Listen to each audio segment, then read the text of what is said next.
Ruth 3ஆம் அதிகாரம் அதனுடைய 18ஆம் வசனம். ரூத் 3ஆம் அதிகாரம் அதனுடைய 18ஆம் வசனத்தை வாசிக்க கேட்போம். அப்பொழுது அவள், என் மகளே, இந்த காரியம் என்னமாய் முடியும் என்று நீ அறியும் மட்டும் பொறுத்திரு. அந்த மனுஷன் இன்றைக்கு இந்த காரியத்தை முடிக்கும் முன் இளைப்பாற மாட்டான் என்றாள். நகோமி ரூத்தை பார்த்து சொல்லுகிற ஒரு நல்ல பலப்படுத்துகிற ஒரு வார்த்தை, இந்த காரியம் என்னமாய் முடியும் என்று நீ அறிய மட்டும் பொறுத்திரு, காத்திரு, வெயிட் பண்ணு. அந்த மனுஷன் இன்றைக்கு இந்த காரியத்தை முடிக்கும் முன் இளைப்பாறவே மாட்டான் என்று சொல்லப்பட்டிருக்கிறார். ரொம்ப உற்சாகமான வார்த்தையை ஆண்டவர் எனக்கு கொடுத்தார். இந்த பிப்ரவரி மாதம், இந்த 2வது மாதம் மவுண்ட் திருச்சபையின் குடும்பத்திற்கு இன்றைக்கு புதிதாக வந்தவங்க ஒவ்வொருவருக்கு வாக்குத்தத்தமா தீர்க்க தரிசனமா சொல்லுகிறேன். உங்கள் வாழ்க்கையில் சிறிய காரியமோ பெரிய காரியமோ பயங்கரமான காரியமோ எந்தெந்த காரியத்திலெல்லாம் ஆண்டவர் ஒரு பெரிய அற்புதம் செய்யணும், விடுதலை கொடுக்கணும், எனக்கு நன்மை செய்யணும், எனக்காக பேசணும், என் காரியம் என்னமா முடியுமோ, பல நாளாக பல வருஷமாக காத்திருக்கேன்னு சொல்கிறீங்களா? இந்த மாதம் ஆண்டவர் உங்கள் காரியத்தை நிறைவேற்றும்படி இந்த காரியத்தை முடிக்கும் முன் அவர் அமர்ந்திருக்க போகிறதே இல்லை, இளைப்பாற போகிறதே இல்லை. இந்த மாதம் உங்களுக்காக கிரியை செய்கிற மாதமா இருக்கும். ஒரு நிமிஷம் கையை தட்டி வாயை திறந்து ஜெபம் பண்ணுங்க. ஒரு நிமிஷம் ஜெபம் பண்ணுங்க. குட்டி பிள்ளைங்களாம் ஜெபம் பண்ணுங்க. உங்க காரியத்துக்காக அவர் பேசுவார். உங்க காரியத்தை முடிக்கும் முன் அவர் இளைப்பாற மாட்டார். உங்க பிசினஸ் காரியத்தில் அவர் இன்றைக்கு இந்த மாதம் நின்று பேசுவார். உங்க பிள்ளைகள் காரியத்தை முடிக்கும் முன் அவர் இளைப்பாற மாட்டார். உங்க குடும்ப காரியத்தை முடிக்கும் முன் அவர் இளைப்பாற மாட்டார். யாருக்காக ஜெபம் பண்ணிட்டு இருக்கீங்க? யாருடைய ரட்சிப்புக்காக ஜெபிக்கிறீங்க? யாருடைய குடும்பத்தின் விடுதலைக்காக ஜெபிக்கிறீங்க? எந்த கணவனோ மனைவியோ பிள்ளைகளோ பெற்றோரோ நீங்க ஜெபிக்கிற காரியத்தில் தேவன் நிறைவேற்றும்படி கிரியை செய்யும்படி கர்த்தர் எழுந்திருப்பார். அவர் நீதி செய்வார். அவர் உங்களுக்காக காத்திருக்கிற தெய்வம். உங்கள் காத்திருப்பை இந்த மாதம் முடிய பண்ணி தேவன் கிரியை செய்கிற மாதமா இருக்கும். அவர் இளைப்பாற போகிறது இல்லை. அல்லேலூயா. நகோமி, ரூத்து, போவாஸ், இந்த கதையை பல வருஷம் நம்ம தியானிக்கிறோம். எத்தனை முறை தியானிச்சாலும் தீர்க்க தரிசனம் தான். வாக்குத்தத்தம் தான். ஆண்டவர் சின்ன காரியமோ பெரிய காரியமோ எப்படிப்பட்ட காரியமா இருந்தாலும் நமக்காக அவர் பேசுவார் என்பதாக ஆதியாகமம் 34ஆம் அதிகாரம் அதனுடைய 19ஆம் வசனத்தை வாசித்து பார்த்தீங்கன்னா, யாக்கோபனுடைய மகளை திருமணம் செய்யும்படி ஒரு சகோதரனை குறித்து வேதம் சொல்லுகிறது. அவன் கொஞ்சம் கூட அந்த காரியத்தை செய்ய, எங்க கூட நீ என் பிள்ளைய நீ திருமணம் முடிக்கணும்னா அவ விருத்த சேதனை செய்யணும்னு சொன்ன உடனே அவன் தாமதம் பண்ணாமல் அந்த காரியத்தை உடனே செய்தான் என்று போடப்பட்டிருக்கிறது. இது நான் மாம்ச பிரகாரமா பார்க்கல. ஒரு பிரியம் வைத்த ஒரு மகள் மீது ஒரு கணவன் அவளுக்காக செய்கிற ஒரு காரியமாக தான் நான் பார்க்குறேன். ஆண்டவர் யார் மீது பிரியம் வைக்கிறாரோ அவங்களுக்காக ஆண்டவர் கொஞ்சம் கூட வெயிட் பண்ண மாட்டார். உடனே தாமதமே இல்லாமல் கிரியை செய்வார். எரேமியா 12ஆம் அதிகாரம் 28ஆம் வசனத்தை வாசித்து பாருங்க. எரேமியா 1ஆம் அதிகாரம் 8ஆம் வசனத்தை வாசித்து பாருங்க. கர்த்தர் தம்முடைய காரியத்தை இனி தாமதமே பண்ண மாட்டார். என்னென்ன வார்த்தை கொடுத்தாரோ, என்னென்ன வாக்குத்தத்தம் தந்தாரோ, ஒரு வார்த்தையின் உறுப்பாகளும் கீழே விழாதபடிக்கு கர்த்தர் இனி தீவிரமாய் செய்ய போகிறார் என்று வேதவசனம் சொல்லுகிறது. அது எப்படிப்பட்ட காரியம் என்று வேதத்தில் நீங்க வாசித்து பார்ப்பீர்களானால் வேதத்தில் சொல்லப்பட்டிருக்கிறது. யோபு 3:25 யோபுவுக்கு இது பயந்த காரியம் என்று இருக்கிறது. யாத்ராகமம் 18ஆம் அதிகாரத்தில் சிறிய காரியமோ பெரிய காரியமோ என்று போடப்பட்டிருக்கிறது. உங்களுக்கு பயந்த காரியம், சிறிய காரியம், பெரிய காரியம், உங்க பார்வையில் ஏதோ ஒரு காரியத்தை கர்த்தர் உங்களுக்கு செய்யணும்னு எதிர்பார்த்து வந்தீங்கன்னா இந்த மாதம் அவர் உங்கள் காரியத்தை முடிக்கும் முன் இளைப்பாற போகிறதே இல்லை. ஆண்டவர் சில நேரம் தூதனை தூதனை அனுப்பி காரியத்தை செய்கிறார். பேதுருவை சிறைச்சாலையிலிருந்து வெளியே கொண்டு வருகிறார். யோசேப்பை சிறைச்சாலையிலிருந்து ஒரு மனிதனை அனுப்பி ஒரே நாள் இரவுல கர்த்தர் அவனை வெளியே கொண்டு வந்து உயர்த்துகிறார். சில நேரம் அவரே கிரியை செய்யும்படி இறங்கி வந்து அவர் நமக்காக யுத்தம் பண்ணுகிறார் என்று வேதவசனம் சொல்லுகிறார். கர்த்தர் எழுந்திருப்பார், சத்துருக்கள் சிதறுண்டு போவார்கள். Let God arise, the enemy scattered. தேவன் எழுந்திருக்கும் போது சத்துரு சிதறுண்டு போவான். உங்களுக்காக கர்த்தர் வழக்காடுவார்.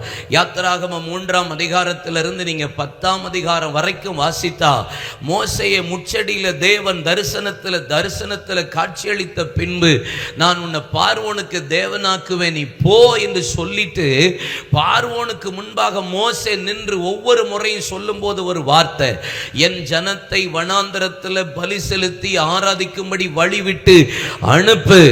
அவர் போய் வழக்காடிக்கிட்டே இருப்பார். ஒரு மனுஷனை அனுப்பி பார்வோனுக்கு முன்பாக, ஒரு ராஜாவுக்கு முன்பாக, உலகத்திலே எகிப்து ராஜ்யம் பெரிய ராஜ்யம், அந்த ராஜ்யத்தின் ஆளுகிற பார்வோனுக்கு முன்னாடி மோசேயை கர்த்தர் நிறுத்தி சொல்றார். திக்குவாயும் மந்த நாவா இருந்த ஒரு மனுஷனை நிறுத்தி அவனோட கர்த்தர் பேசி அவன் போய் நிற்கிறான். ஆண்டவர் சில நேரம் நமக்காக சிலரை வழக்காட அனுப்புவா.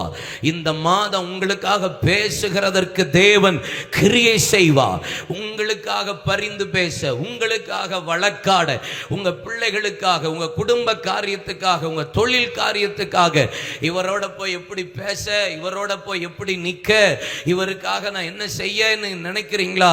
கர்த்தர் உங்கள் காரியத்தை உங்களுக்காக நின்று, உங்களுக்காக உங்களோட நின்று கிரியை செய்வார். ஆமென். அல்லேலூயா சொல்லுங்க.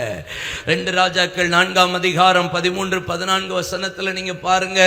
அங்க எலிசா தீர்க்கதரிசி சூனேமுக்கு போன போது கணம் பொருந்திய ஸ்திரீ சகல சலக்கரடை செய்த போது அவளுக்கு ஏதாவது செய்யணும்னு நினைக்கிறார் எலிசா.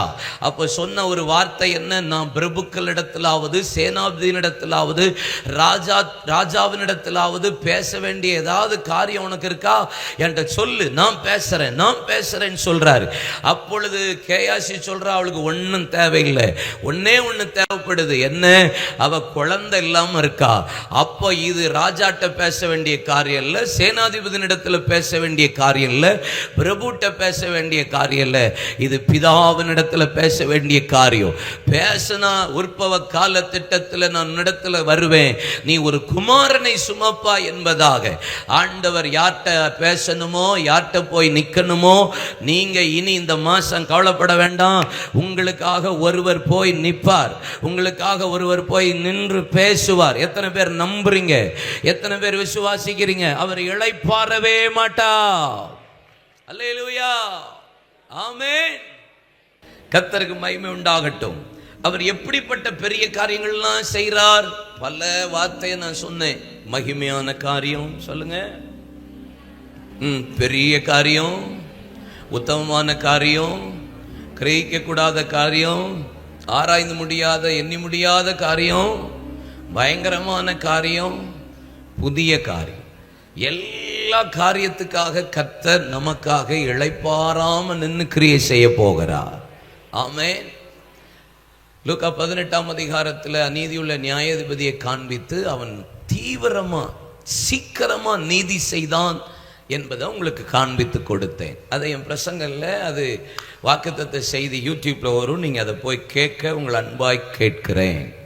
ஒரு 3 காரியத்தை இன்றைக்கு காலை வேளையில பரிசுத்த ஆவியானவர் நம்மோடு பேச விரும்புகிறார். ஒரு 3 வார்த்தைகளை நான் உங்களுக்கு சொல்லுகிறேன், குறித்து வைத்துக் கொள்ளுங்கள். 1, கவுன்சிலிங், சொல்லுங்க, ஆலோசனை. 2வது கேரக்டர், சுபாவம். 3வது கன்சர்ன், அக்கறை. கவுன்சிலிங் ஆஃப் நகோமி, நகோமியின் ஆலோசனை. கேரக்டர் ஆஃப் ரூத், ரூத்தின் சுபாவம். கன்சர்ன் ஆஃப் போவாஸ், போவாஸின் அக்கறை. இந்த 3 காரியத்தை இன்னைக்கு பரிசுத்த ஆவியானவர் நம்மோடு பேசுவாராக. ஆலோசனை கொடுத்த நகோமி எப்படிப்பட்ட ஆலோசனை கொடுத்தால் என்பதை ஒரு வார்த்தையும், எப்படிப்பட்ட சுபாவத்தோடு இருந்தால் ரூத் என்பதையும், அக்கறைப்படுகிற போவாஸ் கன்சர்ன். எப்படிப்பட்ட அக்கறை நம்ம மேல கடவுள் வைத்திருக்கிறார் என்பதையும் நான் உங்களோட பேச பரிசுத்த ஆவியானவர் நமக்கு உதவி செய்வாராக. அல்லேலூயா. ரூத் 3ஆம் அதிகாரம் அதனுடைய 1ஆம் வசனத்தை வாசிக்க கேட்போம். பின்பு அவள் மாமியாகிய நகோமி அவளை நோக்கி என் மகளே, நீ சுகமாய் வாழ்ந்திருக்கும்படி நான் உனக்கு சௌக்கியத்தை தேடாதிருப்பேனோ. முத ஆலோசனை என்ன? மருமகளுக்கு கொடுக்கிற ஆலோசனையா அல்ல, தன் மகளை போல பாவித்து கொடுக்கிற ஆலோசனை. நகோமி ரூத்துக்கு கொடுக்கிற முத ஆலோசனை மருமகளுக்கு கொடுக்கிற ஆலோசனையை போல அல்ல, தன் மகளை போல ரூத்தை பாவித்து கொடுக்கிற ஒரு ஆலோசனை. அவ ஆரம்பிக்கும் போதே எப்படி சொல்றா? மகளே, உன் சுகவாழ்வு துளிர்க்கும்படி, உன் சுகவாழ்வு வாழ்ந்திருக்கும்படி நான் உனக்கு சௌக்கியத்தை தேடாமல் இருப்பேனோ. எப்படிப்பட்ட ஆலோசனை? இன்னைக்கு ஒருத்தருக்கு கொடுக்கிற ஆலோசனை எப்படிப்பட்ட ஆலோசனையா இருக்கணும்? ஏதோ 3வது நபருக்கு கொடுக்கிற ஆலோசனையை போல நகோமி கொடுக்கல. அவள் கொடுக்கிற ஆலோசனை தன் சொந்த மகளுக்கு கொடுக்கிற ஆலோசனையை போல கொடுக்கிறாள். அந்த ஆலோசனையின் முதல் ஆலோசனை என்ன தெரியுமா? ரூத் 3ஆம் அதிகாரம் அதனுடைய 3-4 வசனத்தை வாசிக்க கேட்போம். நீ குளித்து எண்ணெய் பூசி உன் வஸ்திரங்களை உடுத்திக் கொண்டு அந்த களத்திற்கு போ. அந்த மனுஷன் புசித்து குடித்து தீரு மட்டும் அவன் கண்ணுக்கு எதிர்படாமல் இரு. அவன் படுத்துக் கொண்ட போது அவன் படுத்திருக்கும் இடத்தை நீ பார்த்து போய் அவன் கால்கள் மேல் மூடி இருக்கிற போரை ஒதுக்கி நீ படுத்துக்கொள். அப்பொழுது நீ செய்ய வேண்டியது என்னதென்று அவன் உனக்கு சொல்லுவான் என்று போடப்பட்டிருக்கிறது. 3ஆம் அதிகாரம் அதனுடைய 2ஆம் வசனத்திலையும் இப்படிப்பட்ட வார்த்தை இருக்கிறது. அவன் நமக்கு உறவின் முறையானவன் என்பதாக. நியாயப்பிரமாணத்தின்படி ஒரு ஆலோசனை கொடுக்கிறார். என்ன ஆலோசனை? நீங்க உபாகமத்தின் புஸ்தகம் 25ஆம் அதிகாரம் 7-9 வசனத்தை நீங்க குறித்து வைத்துக் கொண்டால், ஒரு கணவன் மரித்ததற்கு பின்பாக என்ன செய்யணும்னு மோசே ஒரு பெரிய ஆலோசனையை கர்த்தரிடத்திலிருந்து வாங்கி கொடுப்பார். ஒரு கணவன் மரிச்சிட்டா ஒரு சகோதரனுக்கு சந்தானம் பண்ணும்படி அவனுடைய உடன் பிறந்தவன் எப்படிப்பட்ட காரியங்களை செய்யணும்ன்றத 7-9 வசனம் சொல்லப்பட்டிருக்கிறது. அந்த வசனத்தை நீங்க வாசித்து பார்க்கலாம். நீங்க வீட்டில் போய் வாசிங்க. அவன் சொல்றா, இப்படிப்பட்ட காரியங்களை நிறைவேற்றுகிறவன் தன் குடும்பங்களுக்கு சந்ததிகளை ஏற்படுத்த தன் சகோதரனுடைய சந்தானத்தில் அவன் அவளுக்காக உதவி செய்கிறான். அவன் எல்லா காரியத்தையும் நிலைப்படுத்துகிறான். இதுல உடன்படவில்லை என்றால் அவன் செருப்பை கலட்டி போட்டுட்டு அதற்கு உடன்படாமல் அவளை விட்டு புறப்பட கடவன். அவன் மூஞ்சில துப்பி தன் சகோதரன் வீட்டை காக்காதவனுக்கு இப்படியே செய்யப்பட வேண்டும் என்று நியாய பிரமாணத்தில் ஒரு பெரிய பிரமாணம் வசனத்தின்படி சொல்லப்பட்டிருக்கிறது. இப்ப நகோமி ஒரு பெஸ்ட் ஒரு கவுன்சிலிங் கொடுக்கிறா. வேத வசனத்தின்படி ஒரு ஆலோசனை அவளுக்கு கொடுக்கப்படுகிறது.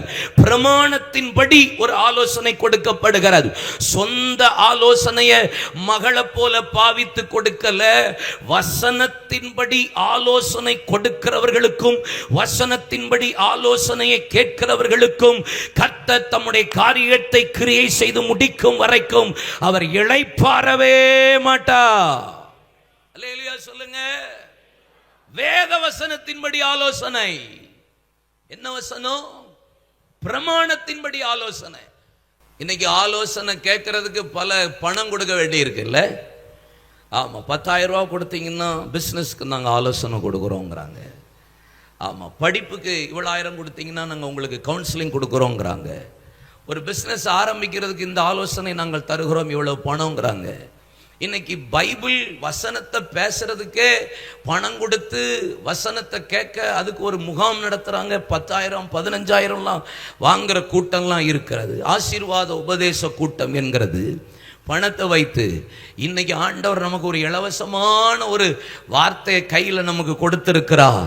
இந்த வசனத்தின்படி உங்களுடைய என்னுடைய குடும்பம், வியாபாரம், ஆலோசனை நடக்க ஒப்பு கொடுத்ததற்கு கேட்க நீங்க ஆயத்தப்பட்டால் உங்க காரியத்தை தேவன் முடிக்கும் முன் இளைப்பாறவே மாட்டார். அல்லேலூயா சொல்லுங்க. ஏன்னா அவர் சொல்றார் 2ஆம் வசனத்துல, அவன் நமக்கு உறவின் முறையானவன். உறவின் முறைவான உபாகமத்தின் 25ஆம் அதிகாரம் 7-9 வசனத்தை வாசிச்சுக்கோ. ஒரு உறவின் முறையானவன், ஒரு சகோதரன் என்ன செய்யணும், சந்தானத்தை, சந்ததிய ஆசீர்வாதத்தை பெற்றுக்கொள்ள என்ன செய்யணும் என்பது வேதம் சொல்லப்பட்டிருக்கிறது. யூதாவினுடைய 2 பிள்ளைகள், ஒருத்தன் பேர் என்னது, ஓனா, இன்னொருத்தன் பேரு ஏர். 2 பேரும் அவனுடைய குடும்பத்தில் மரணம் நடக்கிறது. ஏன்? கர்த்தரே அவனுடைய பொல்லாத காரியத்தை பார்த்து அடித்தார் என்று வேதம் சொல்லுகிறது. ஏன்பா அப்படின்னா, தன் சகோதரனுடைய மனைவியை திருமணம் செய்து சந்ததியை வரவிடாமல் தடுத்தவன். அதனால கர்த்தர் அவன் மீது பொல்லாப்பு கொண்டார், அவன் மீது கோபப்பட்டார். ஆண்டவர் ஒரு ஆலோசனை கொடுத்திருக்கிறாரு. எப்பா, அவன் சகோதரனுடைய மனைவியின் சந்தோஷம், அவன் சந்ததி வெளிப்பட நீ சேர்த்துக்கொள் என்பதாக. இந்த ஆலோசனையை தள்ளினதுனால கர்த்தர் அவனுடைய யூதாவுடைய 2 பிள்ளைகளையும் அடித்து கொன்றார் என்று வேதம் சொல்லுகிறது. அப்படின்னா என்ன அர்த்தம்? ஒரு சந்ததி, ஒரு ஆத்துமா இந்த தேசத்துல வெளிப்பட கர்த்தர் பக்கம் வர்றதற்கு தடையா நிற்கிற எல்லாரையும் ஆண்டவர் பிரியமுள்ளவராய் இருக்கவே மாட்டார். இந்த காலை ஆராதனை, இந்த பிப்ரவரி மாதம் முதல் ஆராதனையில பரிசுத்த ஆவியானவர் சபையை பார்த்து சொல்லுகிறார், ஆத்துமாவை குறித்த அக்கறையோடு இருக்கிற, ஆத்துமாவுக்காக பிரயாசப்படுகிற, ஒரு சந்ததிக்காக பிரயாசப்படுகிற ஒரு கூட்டம் இந்த காலை வேளையில எழும்பட்டும். உங்க காரியத்தை கர்த்தர் கிரியை செய்து முடிக்கும் முன் இளைப்பாறவே போகிறதில்லை. அல்லேலூயா. ஆண்டவர் உங்களுக்கு கொடுக்கிற ஆலோசனையை கேட்டு செய்றீங்களா? வசனத்தின்படி நடக்கிறோமா? பாட்டு தான் பாடுறோம். நான் உனக்கு போதித்து நடக்கும் பாதையை நாள்தோறும் உன்மீதன் கண் வைத்து அறிவுரை நான் கூறுவே, உனக்கு ஆலோசனை சொல்லுவே. பாட்டு தான் இருக்கு. ஏசப்பாவுடைய ஆலோசனையை கேட்டு நம்ம குடும்பம் இருக்குதா? வசனத்தின்படி கணவன் மனைவி இருக்கிறவங்கெல்லாம் கேளுங்க, உங்க குடும்பம் வேத வசனத்தின் ஆலோசனையின்படி நடக்குதா? வாலிப பிள்ளைகள், வேத வசனத்தின்படி உங்க வாழ்க்கை கட்டப்பட்டிருக்கா? பிஸ்னஸ் பண்றவங்க வேத வசனத்தின்படி அந்த ஆலோசனை கேட்டு நடக்கிறீங்களா? வியாபாரம் செய்யற, வேலை பார்க்கிறவங்க வேத வசனத்தின் ஆலோசனையின்படி உங்க வாழ்க்கையை கட்டி எழுப்புறீங்களா? உங்களுக்கு கொடுத்த தலைமைத்துவத்தில் கர்த்தர் உங்களுக்கு என்னென்ன கொடுத்திருக்கிறார், அந்த தலைமைத்துவத்தில் கர்த்தருடைய ஆலோசனை கேட்டு நடக்கிறீங்களா? ஒரு சின்ன கவுன்சிலிங் தான், ஒரு சின்ன ஆலோசனை தான் ஆண்டவர் எல்லா விதத்திலையும் சொல்றார். குடும்பம் குடும்பம் இன்னைக்கு குடும்பம் தான் பெரிய வேதனையா இருக்கு. ரொம்ப துக்கம். ஃபேமிலி, கணவன் மனைவி பிரச்சனை, மனைவி கணவன் பிரச்சனை, பிள்ளைகள் பெற்றோர் பிரச்சனை, பெற்றோர் பிள்ளைகள் பிரச்சனை, சொத்து பிரச்சனை, குடும்ப பிரச்சனை, உறவு பிரச்சனை. மேக்சிமம் மேக்சிமம் ஏன்னா பிசாசுக்கு நல்லா தெரியும், குடும்பம் கட்டப்பட்டுருச்சுன்னா பிள்ளைகள் ஆசீர்வதிக்கப்பட்டுருவாங்கன்னு தெரியும். ஒரு குடும்பம் ஆசீர்வாதமா வந்துருச்சுன்னு வச்சுக்கோங்களேன், தேச ராஜ்யம் கட்டப்பட்டுரும், எழுப்புதல் வந்துடும் பிசாசுக்கு தெரியும். அதனாலதான் மேக்சிமம் பாருங்க, ஃபேமிலியில தான் பிரச்சனை. ஒன்னு கீழ்ப்படியாத மனைவி, இன்னொன்னு அன்பு கோராத புருஷன், கீழ்ப்படியாத பிள்ளைகள், கண்டிக்க வேண்டிய பிரகாரம் கண்டிக்காத பெற்றோர்கள். இன்றைக்கு குடும்பம் முழுசும் அப்படிதான் இருக்கு. இஷ்டத்துக்கு விடப்பட்ட காட்டுக்கழுதைகளை போல, தன்னிச்சையாய் விடப்பட்டது போல அலைஞ்சிக்கிட்டு இருக்கிற ஒரு குடும்பமா தான் இருக்கு. ஏசப்பா நமக்கு கொடுக்கிற ஆலோசனையை கேட்டு நடக்கணும். நகோமி தன் சொந்த மகளாய் பாவித்து வேத வசனத்தின்படி அவளுக்கு ஆலோசனை கொடுக்கிறார். இப்படி செய், உறவு முறை, உன் சந்ததி கட்டப்படும், சந்ததியை கர்த்தர் பெருக பண்ண போகிறா, உன் சந்ததி நிலைக்கணும்னா நான் சொல்றபடி செய். எனக்கு ஆச்சரியம் என்ன தெரியுமா, அந்த 3-4 வசனத்துல அவர் நகோமி ரூத்தை எந்த அளவுக்கு நம்பி இருக்கிறான்னு பாருங்களேன். நீ குளித்து எண்ணெய் பூசி வஸ்திரத்தை மாட்டிட்டு நீ போய் அவன் பாதத்துல போய் படுத்துக்கோன்னு சொல்றான்னா எந்த அளவுக்கு ஒரு பிள்ளைய நம்புறான்னு பாருங்க. ஒரு மாமியார் மருமகள், ஆனா மருமகளை எந்த அளவுக்கு நம்பிக்கையோட வேத வசனத்தை சொல்லி அனுப்புறா. என்ன அருமையான ஆலோசனை. இன்னைக்கு பெற்றோர்கள் பிள்ளைகளை நம்பவே முடியலையே. ஒரு ரூம்குள்ள இருக்கிறாங்கன்னா என்ன செய்யுது ஏது நம்பவே முடியலையே. பிள்ளைகளை நம்ப முடியுதா? புருஷனை நம்ப முடியுதா? மனைவியை நம்ப முடியுதா? மேக்சிமம் சந்தேகங்கிற ஒரு பேய் உள்ள உட்கார்ந்துட்டு இருக்கு பாருங்களேன். இருக்கா இல்லையா சொல்லுங்க. எவ்வளவு சந்தேகம், செல்போன்ல சந்தேகம், குடும்பத்தில் சந்தேகம்னு ஒரு பிசாசு இன்னைக்கு குடும்பத்துக்குள்ள உட்கார்ந்துட்டு குடும்பத்தை சீரழிக்கிற காரியம் எவ்வளவு இருக்கிறது. ஆனா நகோமி தன்னுடைய மருமகளுக்கு ஒரு ஆலோசனை வசனத்தின்படி கொடுத்த போது அவள் அதை அப்படியே செய்தாள்.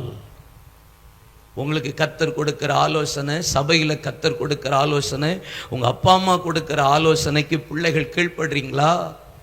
பெற்றோர்கள் கீழ்ப்படுகிறீங்களா? சபையில கர்த்தர் ஒரு ஆலோசனை கொடுக்கிறாரு, உங்க பிள்ளைகளை அப்படி நடத்துறீங்களா? இல்லைன்னா ஏழியின் பிள்ளைகளை போல நம்ம வாழ்க்கை இருக்குதா? 1 சாமுவேல் 2ஆம் அதிகாரம் கடைசி வசனத்தை வாசித்து பாருங்க. ஏழியின் பிள்ளைகள் எப்படி இருந்தாங்க?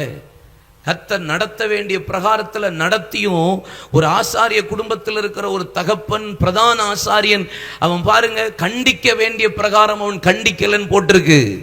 1 சாமுவேல் 2ஆம் அதிகாரம் கடைசி வார்த்தையை வாசித்து பாருங்க. ஏழியை பார்த்து ஆண்டவர் சொல்லுகிறார், என்னை விட உன் பிள்ளைகளை நீ அதிகமா ஏன் மதிக்கிற?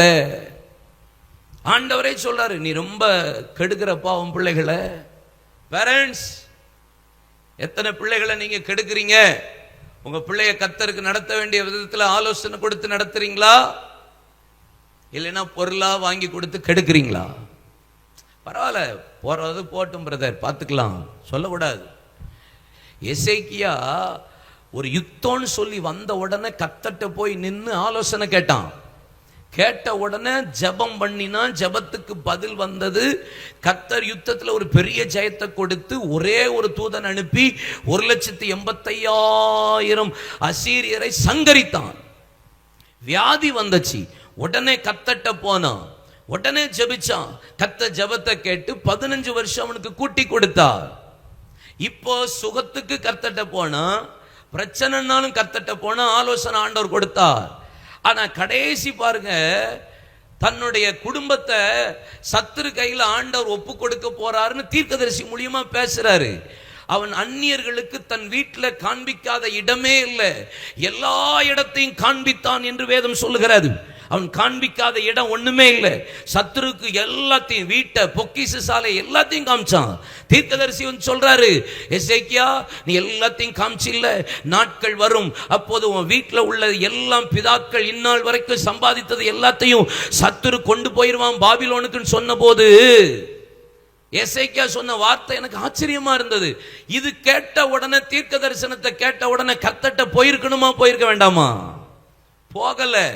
அந்த வசனத்தை வாசிச்சேன். 2 ராஜாக்கள் 20:19 பாருங்களேன். அப்பொழுது எசேக்கியா ஏசாயாவை நோக்கி, நீர் சொன்ன கர்த்தருடைய வார்த்தை நல்லதுதான் என்று சொல்லி என் நாட்களிலாவது சமாதானம் உண்மையும் இருக்குமே என்றான். என்ன, என் பிள்ளைகள் நாட்கள்ல என்ன ஆனாலும் பரவாயில்லன்னு அர்த்தம். அடுத்த ஜெனரேஷனை குறித்த கவலையே இன்னைக்கு பெற்றோர்களுக்கு இல்லை. அடுத்த தலைமுறையை குறித்த கவலையே இல்லை.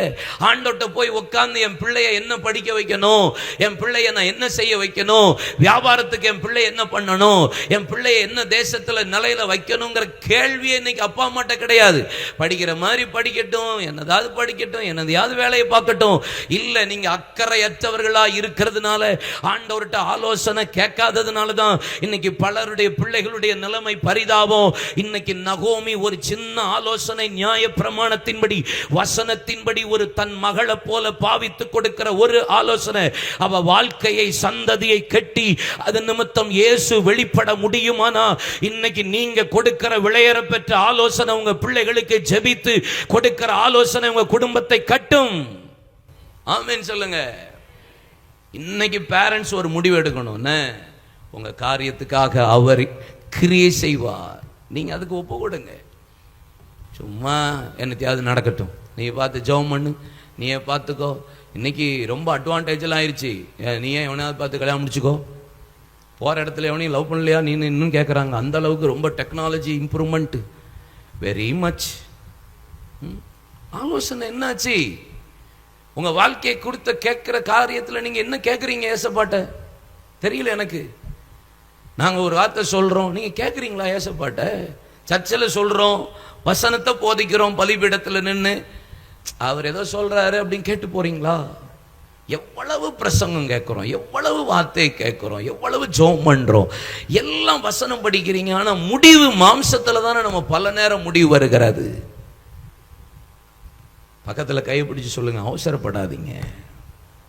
சொல்லுங்க, அவசரப்படாதீங்க. ஆமென், அல்லேலூயா. எப்படிப்பட்ட ஆலோசனை? வசனத்தின்படி ஆலோசனை இருக்கணும். ரூத்து 3ஆம் அதிகாரம் 5ஆம் வசனத்தை வாசிக்க கேட்போம். ரூத்து 3:5. அதற்கு அவள், நீர் எனக்கு சொன்னபடியெல்லாம் செய்வேன் என்றாள். சொன்னபடியெல்லாம் 6ஆம் வசனம் வாசிச்சான்.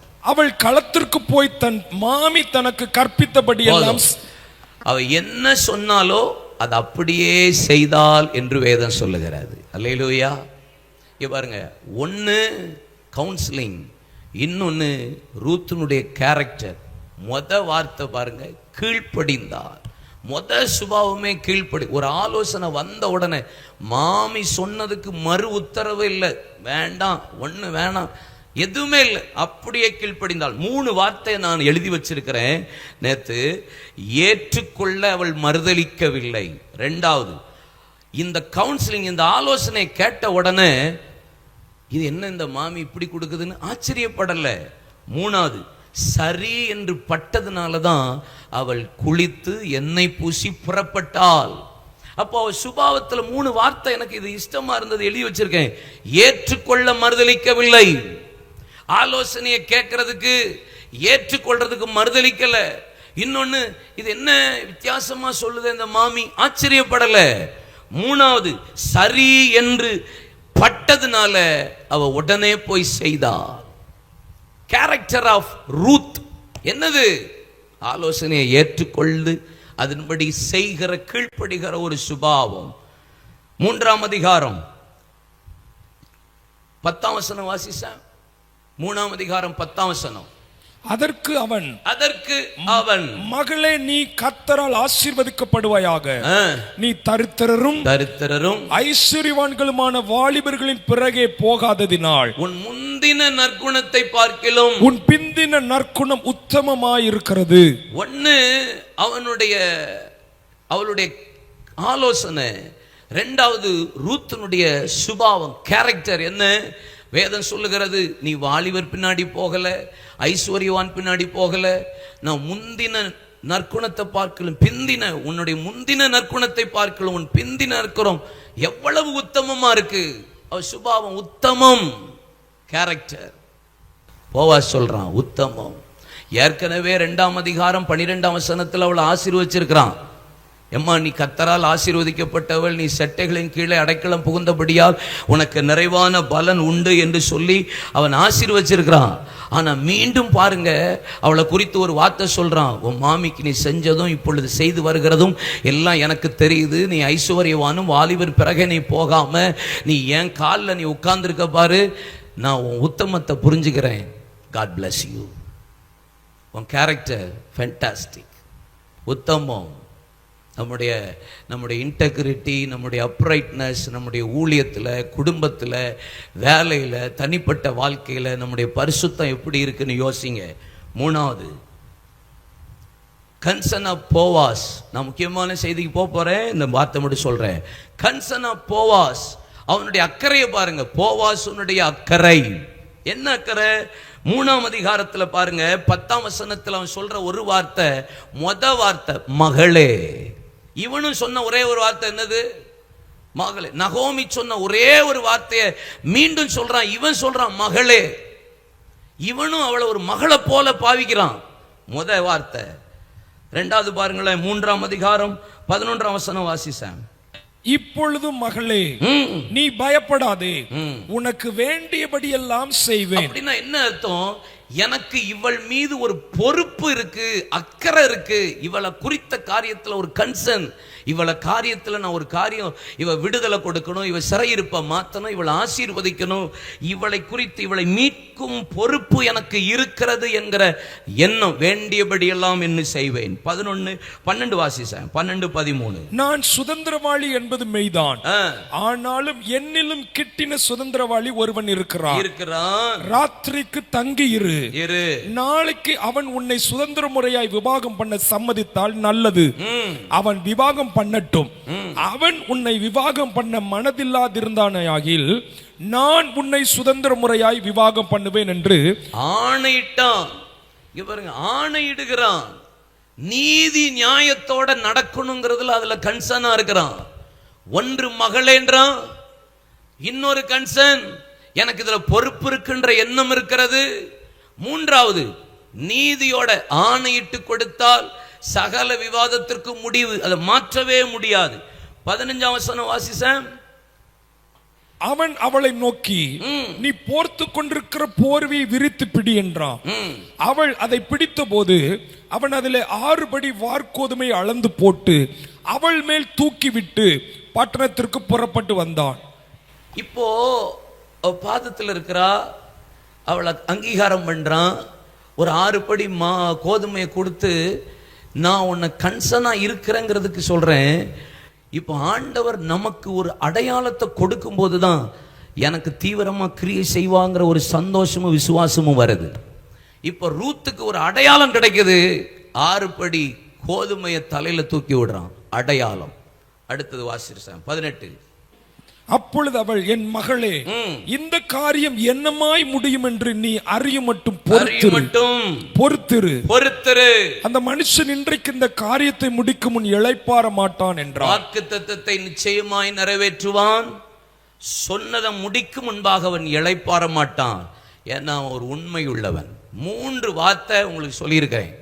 இப்ப 4ஆம் அதிகாரம் முதல் வசனத்தை மீண்டும் வாசிக்க கேட்போம். 4ஆம் அதிகாரம் முதல் வசனம். போவாஸ் பட்டண வாசலில் போய் உட்கார்ந்து கொண்டிருந்தான். பட்டண வாசலில் உட்கார்ந்து கொண்டிருந்தான்.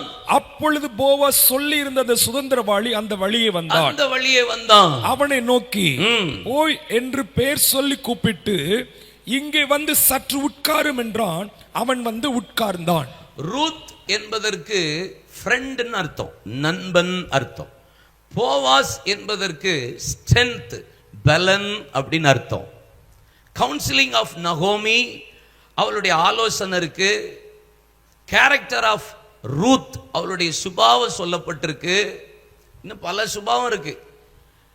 கன்சர்ன் ஆஃப் போவாஸ், போவாஸினுடைய அக்கறை இருக்கிறது.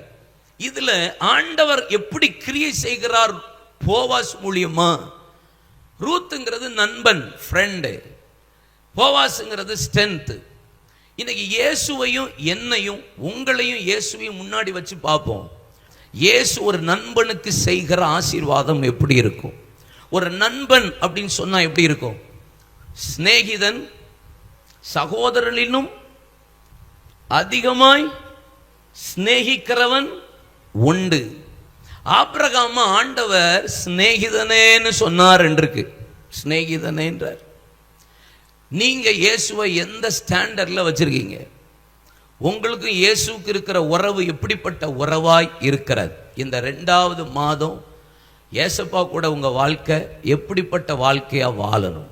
நண்பனை போலையா, இல்லைன்னா தேவைக்கு பயன்படுத்துகிற ஒரு ஆண்டவரை போலவா? எப்படி வச்சிருக்கீங்க? ஒரு நிமிஷம் கண்களை மூடுங்க. ஒரே ஒரு நிமிஷம் கண்களை மூடுங்க. கர்த்தரை நோக்கி பார்க்கலாம். நண்பரை போல இருக்கிறாரா? எப்படி நான் இதுவரைக்கும் வச்சிருக்கிறேன்? நீங்க நண்பரை போல வச்சிருந்தா இன்னைக்கு அவர் உங்களுக்கு பலனாய் மாறப்போகிறார். போவாஸ், நீ பலனாய் மாறப்போகிறாய்.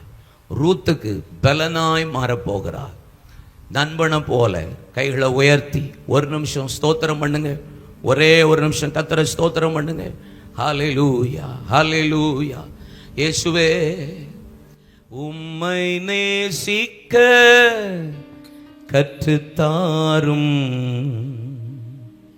உம்மை நேசிக்க கற்றுத்தாரும், உம்மை நேசிக்க கற்றுத்தாரும், உம்மை நேசிக்க கற்றுத்தாரும். உள்ளத்தா முழு பலத்தா, உள்ளத்தா முழு பலத்தா, உம்மை நேசிக்க கற்றுத்தாரும். ஏசாயா 41:8 வாசிக்க கேட்போம். என் தாசனாகி இஸ்ரவேலே, நான் தெரிந்து கொண்ட யாக்கோபே, என் சிநேகிதனான ஆபிரகாமின் சந்ததியே. ஆபிரகாமை பார்த்து ஆண்டவர் சொல்றாரு, என் சிநேகிதனாகிய ஆபிரகாமின் சந்ததியே. சிநேகிதன்.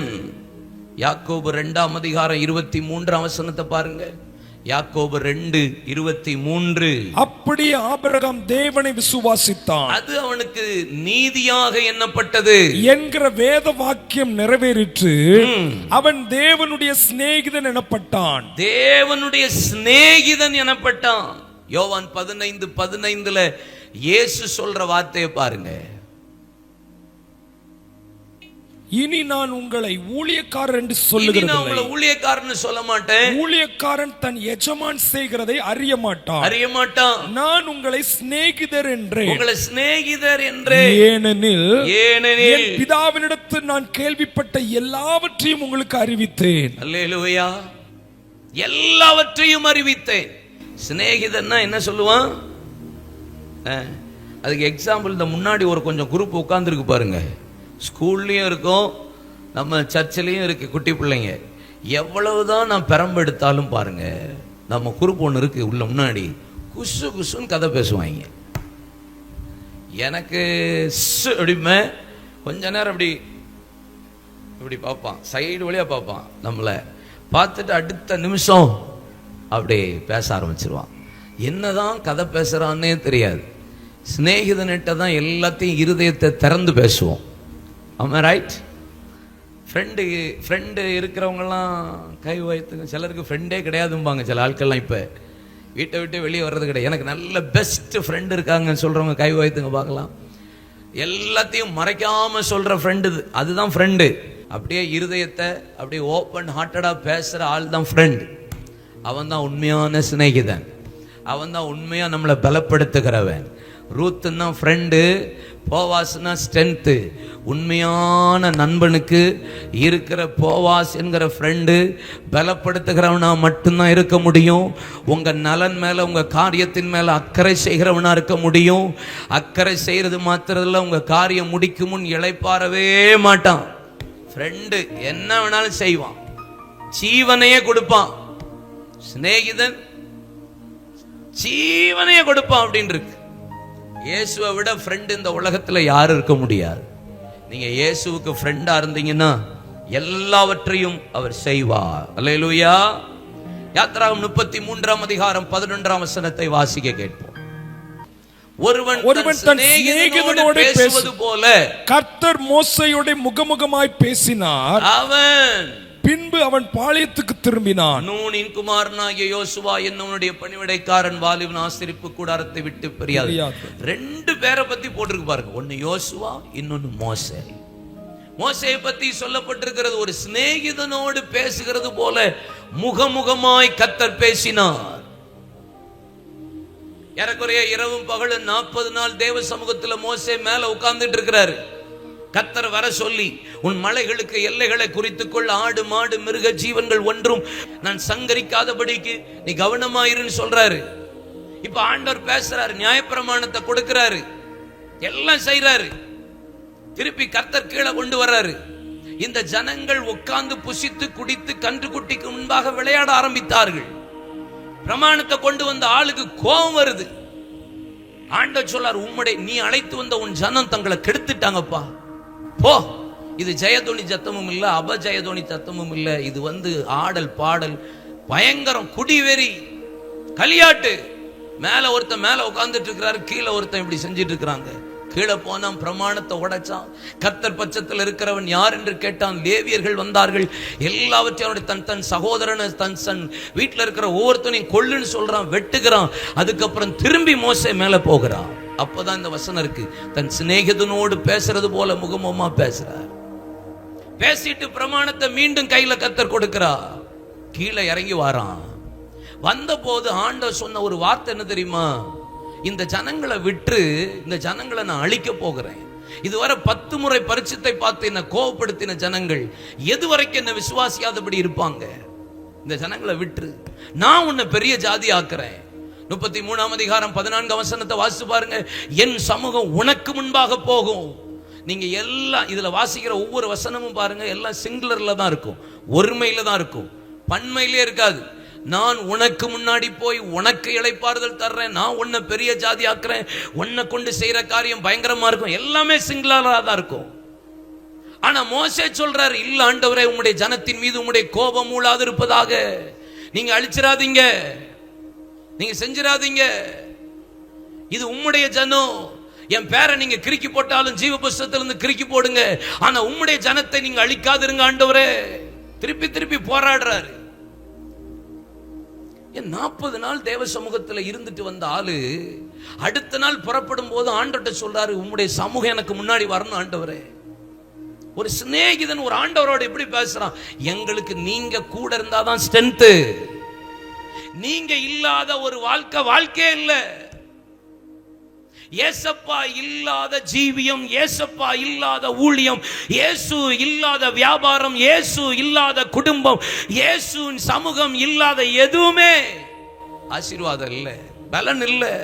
எப்படி அவர் இல்லாம எப்படிங்க எனக்கு அவர் கிரியை செய்ய முடியும்? ஏசப்பா இல்லாத ஒரு வாழ்க்கை எப்படிங்க அவர் எனக்கு கிரியை செய்து இளைப்பாற மாட்டாருன்னா? எப்படி அவர் போயிட்டாருன்னா நான் மட்டும் உங்க கூட இருக்கிறேன்? இல்ல ஆண்டவரே.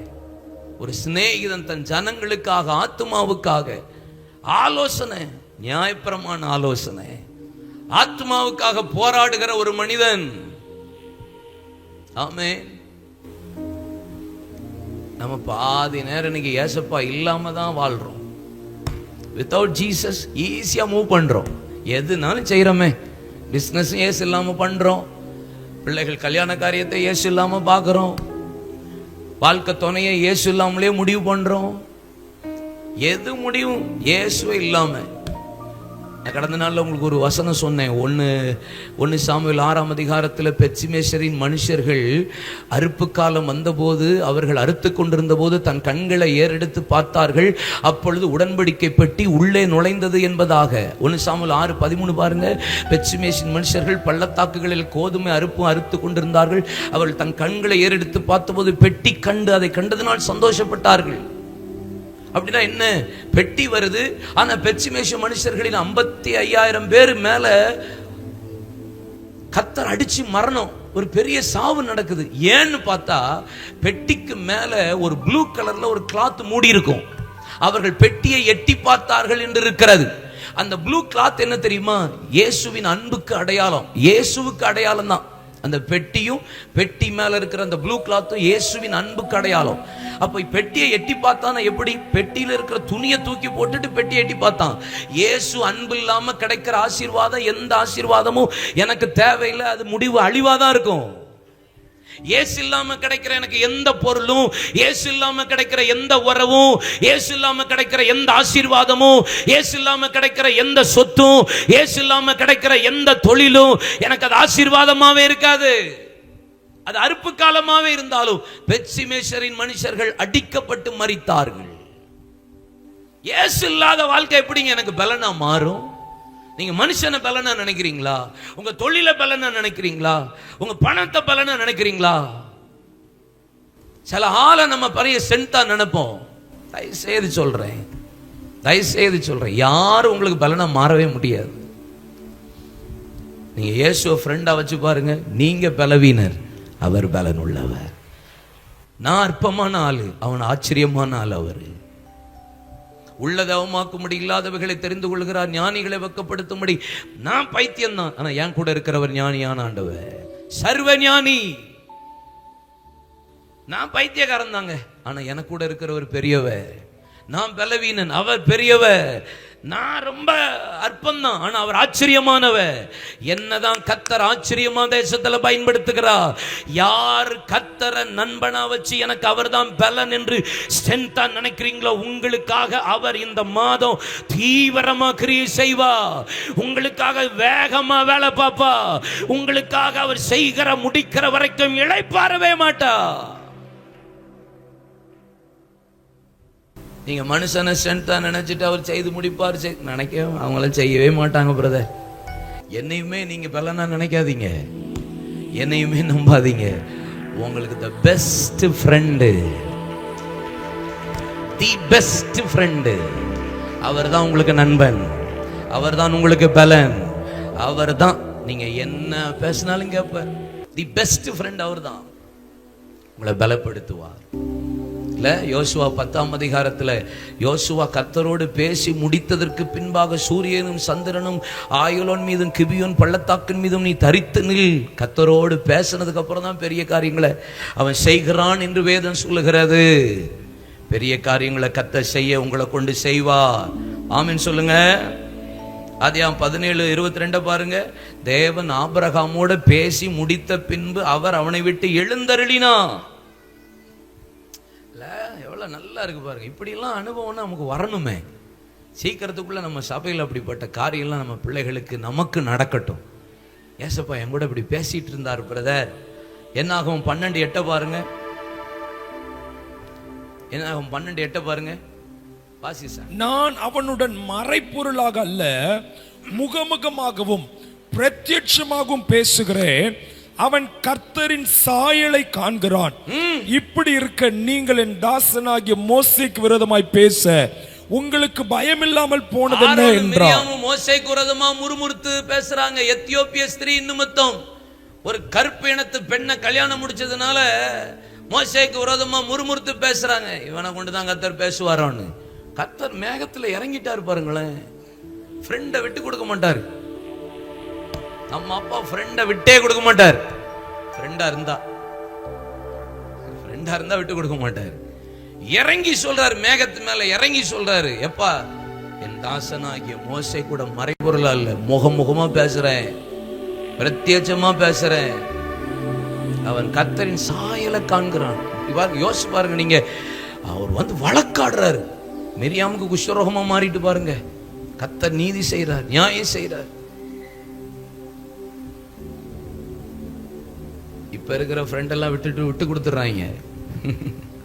இப்ப இருக்கிற ஃப்ரெண்ட் எல்லாம் காட்டி கொடுத்துட்றாங்க. இப்ப இருக்கிற ஃப்ரெண்ட் எல்லாம் துரோகம் தான் பண்றானுங்க. ஃப்ரெண்டாவே இருக்கிறது கிடையாது. அல்லேலூயா. பல துரோகிகள் தான் எழும்பி இருக்கிறார்களே தவிர ஆமா நல்ல ஃப்ரெண்டை இப்ப பார்க்க முடியல. ஏன்னா அப்பா அம்மா ஃப்ரெண்டுன்னு வீட்டுக்கு வந்தாலே பழக விட மாட்டேங்காங்க.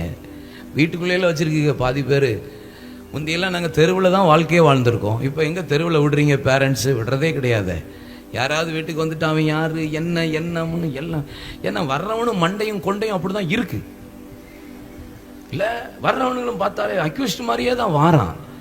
காதில் கம்மல், டேட்டு, மண்டெல்லாம் பார்த்தீங்கன்னா இவ்வளோ பெருசாக இருக்குது. பயங்கரமாக வாரான். பேண்ட்டும் பார்த்தா சேனாதிபதி மாதிரி பேண்ட்டு போட்டிருக்கான். ஆமாம், பேண்ட்டு ஃபுல்லாக கரண்ட காலுக்கு மேலே தான் இருக்குது. பயலுக பேண்ட்டு ஃபுல்லாகவே பயமாக தான் இருக்குது நமக்கு. ஆமாம், வீட்டுக்கு வர்ற பயல்களும் அப்படி தான் இருக்கிறான்.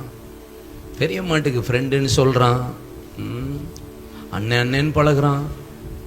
இவளுகளும் அண்ணன்னு பழகிறாளுங்க. பாய் ஃப்ரெண்ட், கேர்ள் ஃப்ரெண்டு, அண்ணன் மாதிரிங்கிறாளுங்க. அண்ணன் மாதிரினாலே நான் நம்ப மாட்டேன். அக்கா மாதிரின்னு சொன்னாலே நான் நம்ப மாட்டேன். இந்த அண்ணன் மாதிரி அக்கா மாதிரி ஃப்ரெண்டெல்லாம் போதும்டா நாங்கள் ஏமாந்தது. சோத்திரம். ஃப்ரெண்டாவே இருக்கட்டும். அண்ணன் தான், அக்கா தான். அண்ணன் மாதிரி, அக்கா மாதிரி, தம்பி மாதிரி, தங்கச்சி மாதிரி, எந்த மாதிரியும் வேண்டாம். இல்லையா சொல்லுங்க. சிநேகிதன்னா எல்லாத்தையும் பேசுறவன் தான் சிநேகிதன். மறைக்காதவன் தான் சிநேகிதன். பேசிக்கிட்டே இருக்கிறவன் தான் சிநேகிதன். ஆமென் சொல்லுங்க. ஒரு வசனம் யாத்ராகமம் 34:2 வாசிச்சேன். யாத்ரா 34:2. விடிய காலத்தில் நீ ஆயத்தமாகி பாருங்க. பாருங்க, சிநேகிதன் நம்ம ஃப்ரெண்டை பார்க்கணுன்னா எவ்வளோ சீக்கிரமாக ப்ரிப்பேர் ஆகி வேக வேகமாக. நீங்கள் பாருங்கள், மற்ற வேலைக்கு கூட நம்ம பயல்கள் லேட் பண்ணுவானுங்க. ஃப்ரெண்டுன்னு மட்டும் பாருங்க, அது என்ன தான் ஆகட்டும், சட்டன்னு கிளம்புவாங்க. சர்ச்சுக்கு பாருங்க, படுத்தலேருந்து எழுப்புறதுக்குள்ள உங்களுக்கு படாத பாடு பல பேர் பட்டு தான் இன்னைக்கு வந்திருப்பீர்கள் என்று கர்த்தருக்குள்ளே நான் நம்புகிறேன். காலையில் அந்த குறுப்பை எழுப்பி இல அதில் என் பேரை சொல்லி வேற மிரட்டியிருப்பீங்க. இந்த ஆள் வேற வெள்ளையா வாசல்ல நிற்பான். காலையிலேயே பல பேரை சர்ச்சுக்கு எழுப்பி கூட்டு வர்றதுக்குள்ள போராட்டமா இருக்குல்ல. ஆனா நீங்க பாருங்க, என் ஃப்ரெண்டு வாரான்னு சொல்லி பாருங்க, பல்லு வளர்க்குறானோ வளர்க்கலையோ, கழுத அந்த தண்ணியை குளிக்கிறானோ குளிக்கலையோ, தண்ணி அப்படி வச்சுட்டு இப்படி தேய்ப்பானுங்க பாருங்க. தேய்ச்சிட்டு டக்குன்னு சோப்பு மாட்டோன்னு குளிச்ச மாதிரியே இருக்கும். பாருங்களேன், டக்குன்னு தேய்ச்சிட்டு இப்படி சோப்பை போட்டோன்னு குளிச்ச மாதிரியே இருக்கும். அதில் இந்த சென்ட் வேற ஒன்று கண்டுபிடிச்சிருக்காங்களா, சர்ன்னு அடிச்சுட்டு பாஞ்சிடுறானே. பாஞ்சு சும்மா தான் போய் நிற்பானுங்க. அங்கே போய் ஒன்று வெட்டி முறிக்க போகிறது கிடையாது. ஸோ ப்ரிப்பரேஷன் பாருங்களேன். ஒரு ஃப்ரெண்டை பார்க்கணுன்னா எந்த லெவலுக்கு கூட போய் ஆயத்தப்படுறது தான் ஒரு ஃப்ரெண்டோடைய ஒரு ஃப்ரெண்டு. நாங்கள் உங்களுக்கு கர்த்தர் கிரியை செய்யணும்னா first you have to prepare. உங்கள் ஆண்டவரோட நீங்கள் பேசுறதுக்கு, ஜெபம் பண்ணுறதுக்கு, பேசுறதுக்கு, உட்காந்து டைம் ஸ்பெண்ட் பண்ணுறதுக்கு நீங்கள் ஆயத்தமாகுங்க. முகமுகமாக பேச, அவரோட உட்காந்து நேரத்தை செலவு பண்ணுங்க. நீங்கள் இயேசுட்ட பழகிற மாதிரி நீங்கள் வேற யார்கிட்டையும் பழக முடியாது. இயேசுட்ட பேசுகிற மாதிரி நீங்கள் வேற யார்கிட்டையுமே பேச முடியாது. இயேசு கூட உங்கள் வாழ்க்கையை ஸ்பெண்ட் பண்ணுற மாதிரி நீங்கள் வேற யார்கிட்டையுமே நீங்கள் பழக முடியாது. எல்லாருக்கும் கொஞ்ச நாள் கழிச்சோன்னா போர் அடிச்சிடும். சிலது நீங்கள் செய்கிறது கொள்ள நேரம் என்ன ஆயிரும்னா, நமக்கு ஒரு ஒரு ஒரு ஒரு சர்டன் பீரியடுக்கு மேலே பாருங்கள் என்ன ஆகும் தெரியுமா, பிடிக்காம கூட போகும். என்ன இப்படி செய்கிறாங்க அப்படின்னு. எவ்வளோதான் பழகி பார்க்குறவங்க கூட இருந்தாலும் சில நேரம் பிடிக்காம போயிடும். நான் உங்களுக்கு சொல்லட்டா, நீங்கள் இயேசு கூட என்னன்னாலும் பேசலாம். Ruth friend, Boaz strength. நீங்கள் நண்பனாக இருந்தால் உங்களுக்கு இயேசு பலனாய் மாறுவார். I can do all things through Christ who strengtheneth me. என்னை பலப்படுத்துகிற கிறிஸ்துவினால தான் எல்லாவற்றையும் செய்ய எனக்கு பலன் உண்டு. நீங்கள் அப்படி விசுவாசிங்க. நான் சொல்லுவேன், 3ஆம் அதிகாரம் 18ஆம் வசனம், அவர் உங்கள் காரியத்தை முடிக்கும் முன்பு இளைப்பாறவே மாட்டார். முடிக்கும் முன்பு என் ஃப்ரெண்டுக்கு செய்யாமல் நான் யாருக்கு செய்ய போகிறேன்னு நிற்பார்.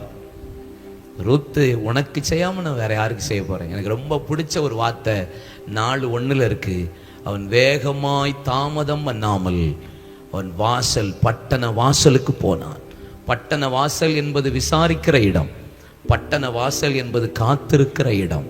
ஆதியாகமம் 18:1, ஆதியாகமம் 19:1 வேதம் சொல்லுகிறது, ஆபிரகாம் கூடார வாசலில் உட்கார்ந்திருந்து தன் கண்களை ஏறெடுத்து பார்த்தான்.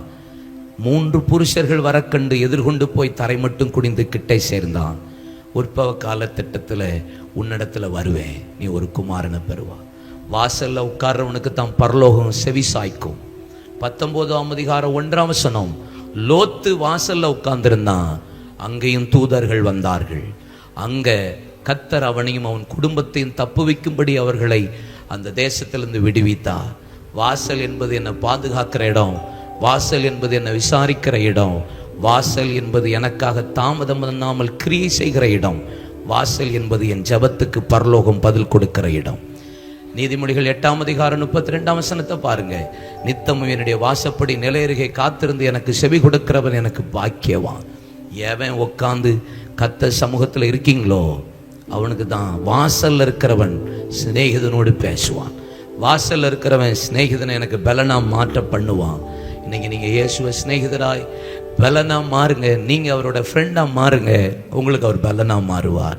உங்க காரியத்தை நடக்கும் முன்பாக, நிறைவேற்றி முடிக்கும் முன்பாக அமர மாட்டார், இளைப்பாற மாட்டார்.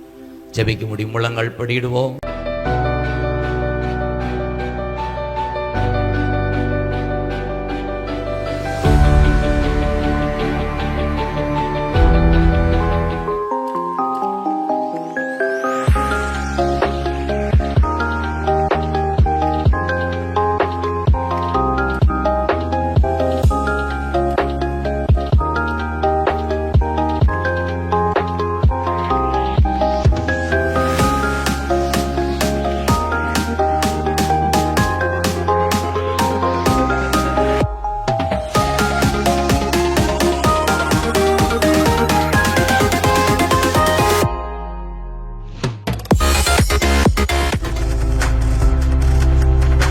பார்த்து கொண்டிருப்பது உங்கள் ஜாய் டிவி. உங்கள் துக்கம் சந்தோஷமாய் மாறும்.